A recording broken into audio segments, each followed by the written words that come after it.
Hi everyone, welcome to LearnNCode. In the previous classes, we had a discussion about lists. In those sessions, we have defined what is meant by the list is. After that, we have seen applications of list, advantages and disadvantages.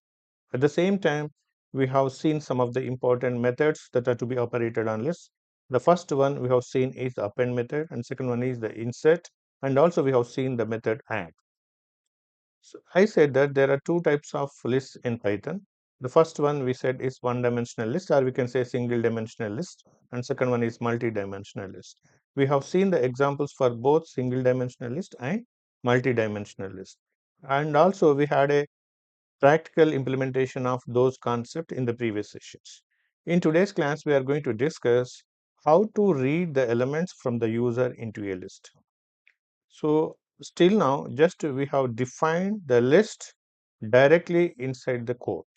That means just we have said that some list name is equals to some elements. We have initialized in the program itself, but we didn't read the elements from the user at the runtime. How to take the input from the user at runtime, that we are going to see. Or we can say how to read the elements from the user, and those elements must be passed to the list, that we are going to see in today's session. Now we are going to introduce the new topic input method in Python. Before seeing the syntax of the input method, at the same time the purpose of the input method, let us have some introduction before discussing this. Let us take the variable a and assume that the value of a is 10. And let us take the variable b, the value of b is equals to 20.5. Let us take the variable c and whose value is some character. Okay, we have different variables. That means a is one variable and b is one variable and c is another variable. That means in Python we call it as a is an integer object and b is the floating point object and c is the character type object, or we can say the string type object. We have three different data items. Okay, now if you print the value of a here, it prints the result 10. If you print the value of b, the result it gives 20.5. If you print C, it is going to print the character A, right? In this program, assume that there is a program. In that program, you have written the statements A and you are printing A and you are giving B value to 20.5 and you are printing B and C equals to A in single quotes and you are printing C. And in the program, the value 10 and the value 20.5 and character A is predefined. At runtime, these values are not going to change. If you execute the program, which consists of these three statements, 10 times, the output is again 10 times 10, 10 times 20.5, 10 times A. Are you reading the different values for A, B, and C? No. You are not changing the values. Are you giving any input from the user at runtime or from the keyboard? No. Why? Because in the program itself, you have defined that you have assigned A value 10, B value 20.5, C value A. Every time the data is fixed, it's not going to change. Why? Because before runtime, that means at the compile time, you have defined the variables a, b, c, whose values are 10, 20.5, a. Now the thing is how to read the value of a, or we can say the value of b, the value of c from the user at runtime. That is very, very important. When you read the value at runtime, the value can be any value that depends upon the user's choice. You may give 10, you may give it next second time 20, third time 40. At different parts of the execution, at different execution times, the user may give different values. That is not the case here. To read the input, or we can say to accept the input from the user at runtime, or to read the data from the keyboard, which is entered by the user, we are going to use the method called input method. Before going further into the details, let us take C programming statement that is called the scanf statement. In C, we use scanf statement to accept the input from the user, right? For example, here I'm writing scanf in percentage, in double quotes, I'm using percentage %d, and here I'm writing ampersand a, and assume that I have declared the variable integer a, and see how to declare the variable, right? Scanf is going to read the input from the user, integer input from the user into the variable a, right?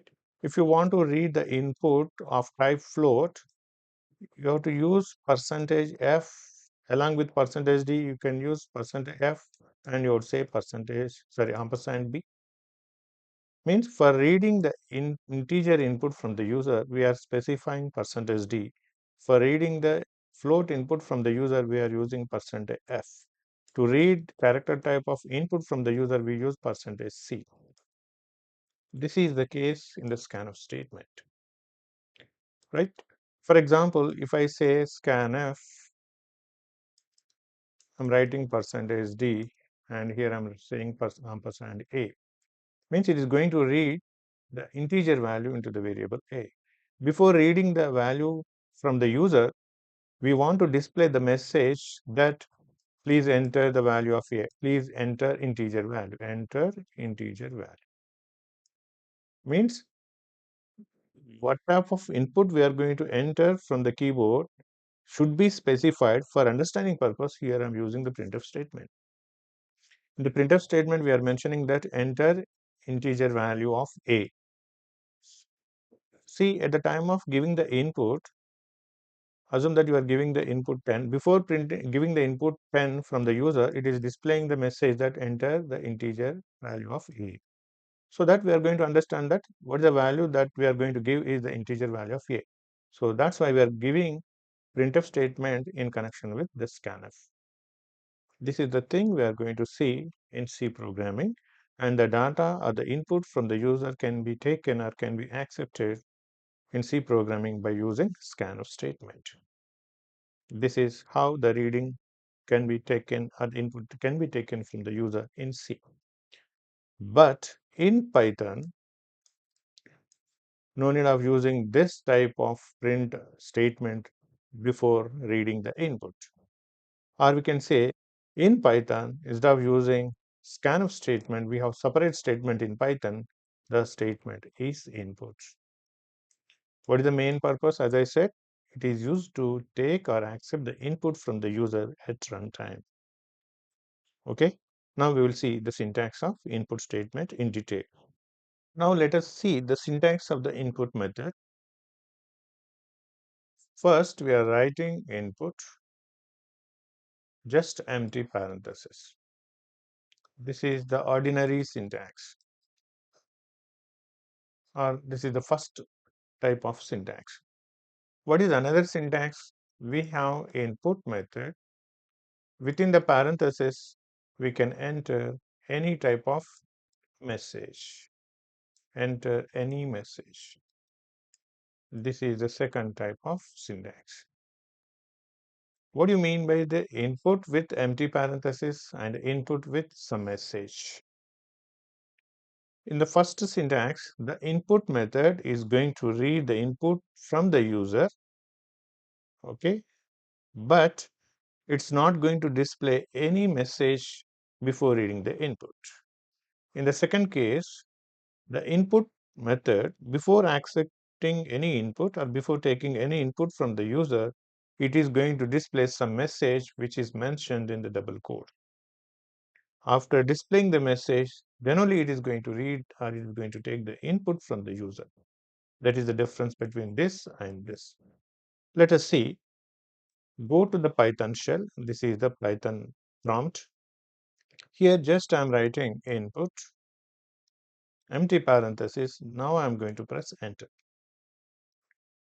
Now, once you press enter, it is giving the empty space or blank space, indicating that it is waiting for the user to enter some input. Assume that here you have given 10. This is I'm talking about a Python shell, right? Now, after giving the input 10, it is going to display the same input like this, 10 in single quotes. What does it mean? when you use the input statement without specifying any message or with empty parentheses, the Python interpreter is waiting for the input to be entered by the user. Here, the user has entered the input 10. So once you press enter here, immediately it is going to display the input that is taken by the input statement. But the difference we have observed here is we have single quotes within 10. What does it mean? We have entered 10, but it is displaying the result 10 in single quotes. What does it mean by this? That means the result we have given is integer, the input we have given is integer, but it is going to display the input in the string format. That means we have given integer object, but it is displaying the result in string object. This is the thing that we have observed here, right? Now I'm going to see the next input statement at Python shell. Here I'm writing input in double quotes, just give something. Just I'm writing give something. Here I'm writing give something. Now once you press enter here, it is going to display the message first, give something. It is like writing the printf statement and the next scanf statement that we have seen in the previous slide, right? So here no need of writing printf separate statement next to print statement here. Before using input statement, there is no need to use print statement like in C programming. By itself, the input statement is going to print the message, give something. After that, assume that you have entered 10. It is waiting. After displaying the message only, it is waiting for the input 10. Now this 10 is displayed in single quotes. If you observe the difference between this and this, in the second case, it is displaying the message first to understand what type of input that we are going to read from the user. And after that, the result is printed in the string. Here also it is taking the input in the integer input, and but the result it is printing is string. What it mean by this logic? We are giving integer, but it is displaying the input in the string format. Why? Why? Because either you may give 10, either you may give 10.25, either you may give any type of object. Whatever the input that is read from the user may be different type, but everything is converted into the string. That is the function of the input statement. The method input, after reading any kind of input from the user, that converts into the string. That's the logic. That's why we have got the result 10 in single quotes. If you give 10.25, that is also displayed in single quotes. If you give a, that is also displayed in. It means everything is converted into the string. But the problem here is, assume that I want to read the data or integer data from the user. For this integer data, I want to add the next integer 20, so that I'm going to perform some operation on two integers and the result would be 30. But here the problem is, if you give 10, it is stored as string. If you give 20, it is stored as string. But we want to add not strings, we want to add integers, right? That is the problem we are going to encounter when you read the data in the form of, when you read every different data item in the form of string. So here I have entered the data 10 and it should not be converted into string. I want only integer 10. That means input method is converting every data item into the string. But I want to convert this string again to integer. For that, we need the concept of typecasting, right? See, in C programming, if you use scanf statement, whenever you specify %d, it is for integer. But here, there is no %d, there is no %f, there is no %c here. Whatever the data item that is entered by the user is automatically converted into the string. But we don't want every time only the strings. We want different data items. For that, again, what we have to do is we have to convert this string into your required data type, either maybe integer or anything. For that, we have to use the concept of typecasting, or we can say type conversion. Now let us see one example.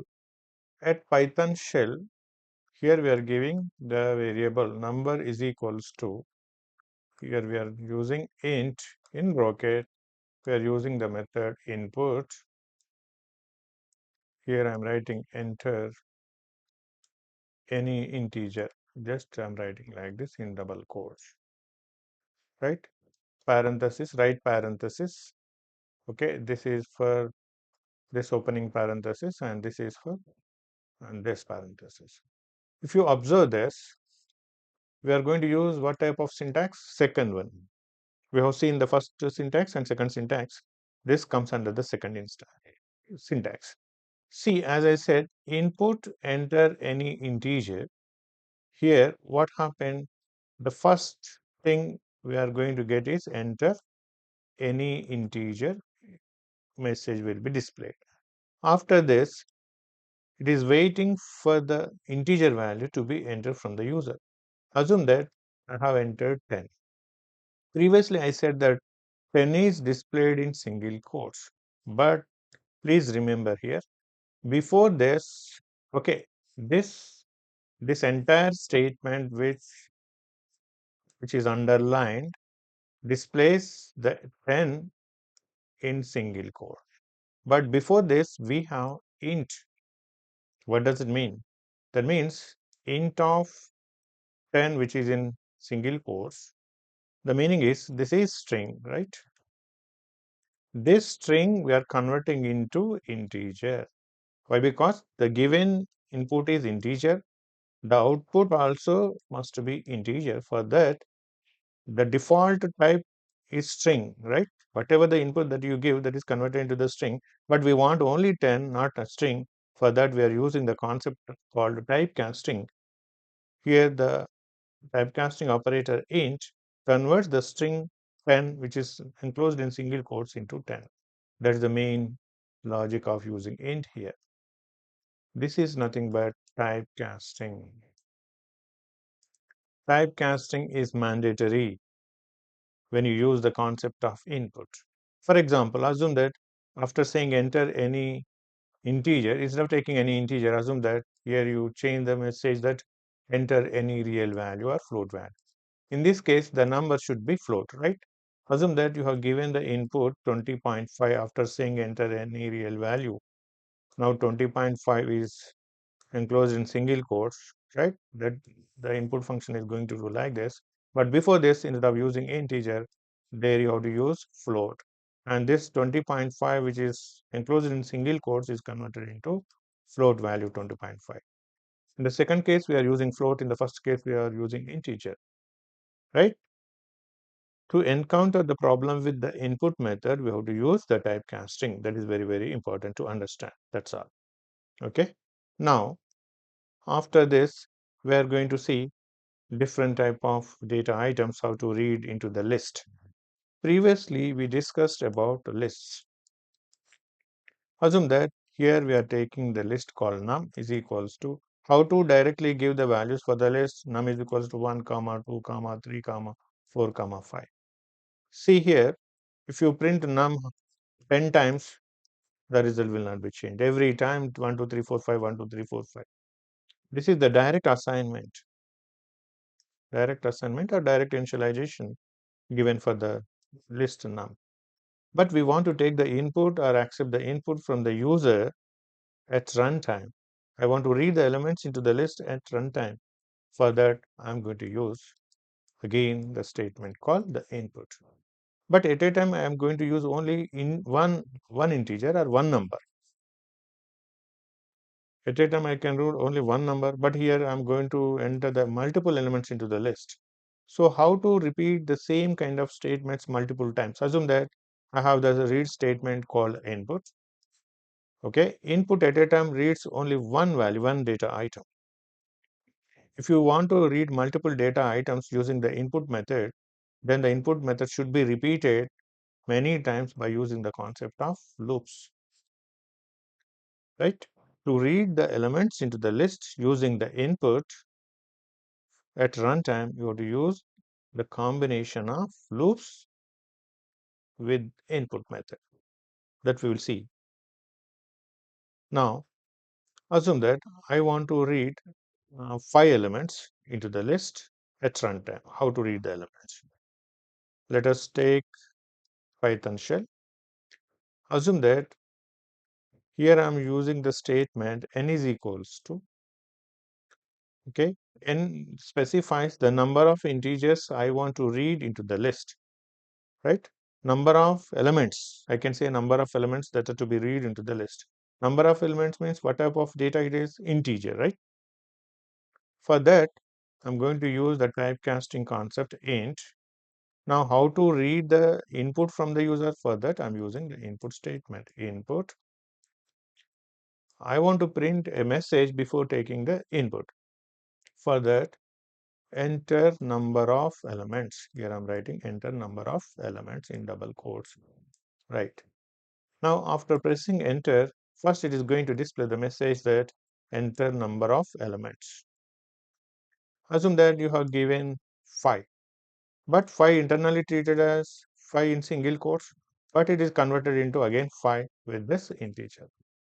Now, what is the final value of n now? If you say n at Python shell, you will get 5. The number of elements that we are going to give is 5. That means simply assume that n is equals to 5. Now, at Python shell, take some list num is equals to empty square brackets. Empty square brackets means empty list. Initially, we don't have any elements into the list num. But soon we are going to enter 5 elements into the list. Okay, at runtime. Now, for this, what you need is at Python shell, I'm going to use the loop for I. I will explain the syntax of for.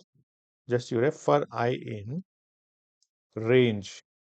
I will explain each and everything. Range. How many elements I want to enter? 5 elements. Here I'm going to mention 5. Okay. For I in range, here I'm giving 5 and mention colon here, and you specify some indentation. After this, you say some statement x equals to int of, I will explain each and everything, int of, here I'm taking input, int of input, just I'm writing just parenthesis. Okay, that's all. Completed. Now again you press enter, again you press enter. What happened here? Okay, see here, after saying x equals to int of input, so after reading this x, what you have to do is you have to append this x to the list num. For that, what you do is here we have forget one statement. That statement is num dot append. Append in brackets you mention x. That's all. Now you press enter, enter, enter. Now here what happened? First you start from for and variable, you take any variable here, but I have taken I. The range function, what it is going to do is, what is the value here you have given? 5. 5 means it is going to take the values from 0, 1, 2, 3, 4. First it is initialized to 0, next incremented to 1, incremented to 2, and every time it is incremented by 1, next to 3, next to 4. Always it goes up to 5 minus 1. 5 minus 1.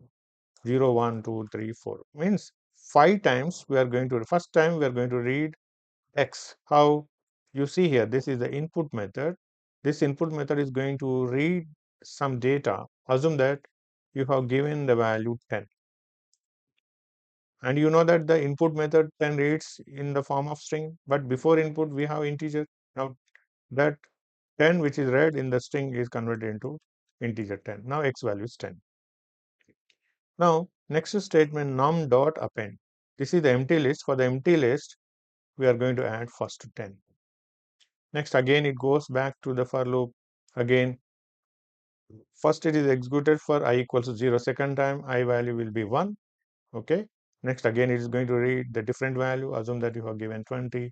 assume the next 30, next 40, next 50. Finally, I value becomes 5. It's okay. 5 is not less than 5. Then loop is terminated. That's all. So when you try to print the list num at Python shell, we are going to get the list with 10, 20, 30, 40, 50. This is how we can read the elements into the list at runtime by using the loop for. In the coming classes, we are going to see more details to read the elements into the list. Right? With this, I'm going to close the session. Thank you for watching.